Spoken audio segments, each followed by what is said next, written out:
नमस्कार, ओम आराधना चैनल में आपका हार्दिक स्वागत है। कब है सकट चौथ का व्रत? शुभ मुहूर्त, पूजा विधि और चंद्रोदय का समय। वीडियो शुरू करें इससे पहले आप सभी से हाथ जोड़कर निवेदन है, प्लीज चैनल को लाइक, शेयर और सब्सक्राइब करें। हिंदू पंचांग के अनुसार हर वर्ष सकट चौथ का व्रत माघ महीने के कृष्ण पक्ष की चतुर्थी तिथि पर रखा जाता है।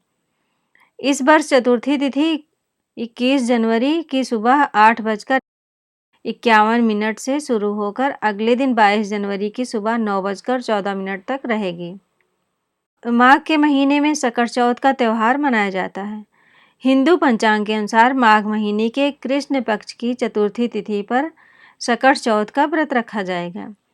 इस साल सकट चौथ का व्रत 21 जनवरी को रखा जाएगा। सकट चौथ के व्रत में माताएं अपनी संतान की लंबी आयु, अच्छी सेहत और जीवन में सुख समृद्धि की कामना के लिए भगवान गणेश की विशेष रूप से पूजा उपासना करती हैं।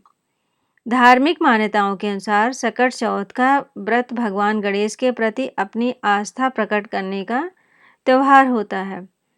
मान्यता है जो भी सकट चौथ का व्रत विधि विधान के साथ रखता है उसके जीवन में आने वाला संकट खत्म हो जाता है, क्योंकि सकट चौथ के दिन ही भगवान गणेश के जीवन पर सबसे बड़ा संकट आया था। प्रत्येक वर्ष माघ के महीने में सकट चौथ के दिन भगवान गणेश को मोदक, लड्डू और दूर्वा अर्पित किया जाता है।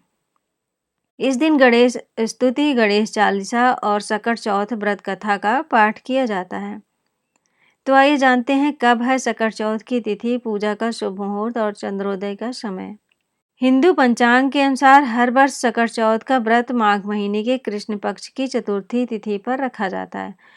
इस वर्ष चतुर्थी तिथि 21 जनवरी की सुबह 8:51 से शुरू होकर अगले दिन 22 जनवरी की सुबह 9:14 तक रहेगी। सकट चौथ के दिन बहुत ही शुभ योग बनने जा रहा है। पंचांग के अनुसार इस बार सकट चौथ पर सौभाग्य नाम का शुभ योग बनेगा। यह शुभ योग 21 जनवरी को दोपहर 3:06 तक रहेगी। फिर उसके बाद शोभन योग शुरू हो जाएगा। सौभाग्य योग पर शुभ कार्य और पूजा करने पर हमेशा सफलता की प्राप्ति होती है। चतुर्थी तिथि पर व्रत रखने के बाद चंद्रमा का दर्शन अवश्य किया जाता है। ऐसे में 21 जनवरी की रात को सकट चौथ पर चंद्रमा 9:05 पर उदय होगा। ऐसे में जो महिलाएं सकट चौथ का व्रत रखेंगी वह पूजा के बाद चंद्रमा के दर्शन करते हुए जल अर्पित करें और परिवार की सुख समृद्धि की कामना करते हुए भगवान गणेश से आशीर्वाद प्राप्त करें। इसके बाद व्रत का पारण करें। सुबह जल्दी उठकर स्नान करने के बाद व्रत का संकल्प लें। लाल वस्त्र पहनकर भगवान गणेश की पूजा करें। भगवान गणेश की पूजा करने के लिए माँ लक्ष्मी और भगवान गणेश की मूर्ति दोनों होनी चाहिए। पूजा में गणेश मंत्र का जाप करना बेहद फलदायी बताया गया है। गणेश मंत्र का जाप करते हुए 21 दूर्वा भगवान गणेश को अर्पित करें। पूजा के बाद रात में चांद को अर्घ दें, फिर फलाहार करते हुए व्रत का पारण करें। अब सुनते हैं सकट चौथ की कहानी। एक साहूकार और एक साहूकारनी थे। वे धर्म पुण्य को नहीं मानते थे, इसके कारण उनके कोई बच्चा नहीं था। एक दिन पड़ोसन सकट चौथ की कहानी सुन रही थी, तब साहूकारनी उसके पास जाकर बोली, तुम क्या कर रही हो? तब पड़ोसन बोली, आज चौथ का व्रत है इसलिए कहानी सुन रही हैं। साहूकारनी बोली, चौथ का व्रत करने से क्या होता है? तब पड़ोसन बोली, अन्न धन सुहाग हो, बेटा हो।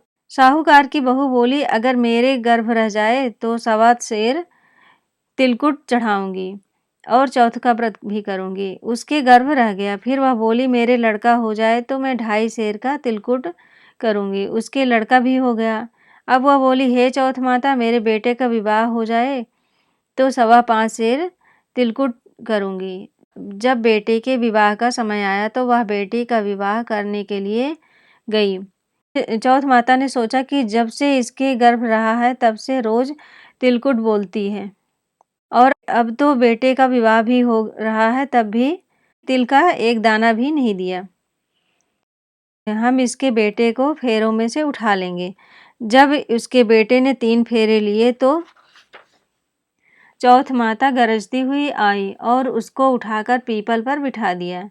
हाहाकार मच गया और जब सब लोग उसको ढूंढने लगे परंतु वह कहीं भी नहीं मिला। लड़कियां गणगौर पूजने गांव से बाहर दूब लेने जाती थी, तब वह कहता, आ मेरी अर्धव्याही। यह बात सुनकर वह लड़की सूख कर कांटा हो गई। तब लड़की की माँ बोली, मैं तुझे अच्छा खिलाती हूँ, अच्छा पहनाती हूँ, फिर भी तू क्यों ऐसे सूखती जा रही है?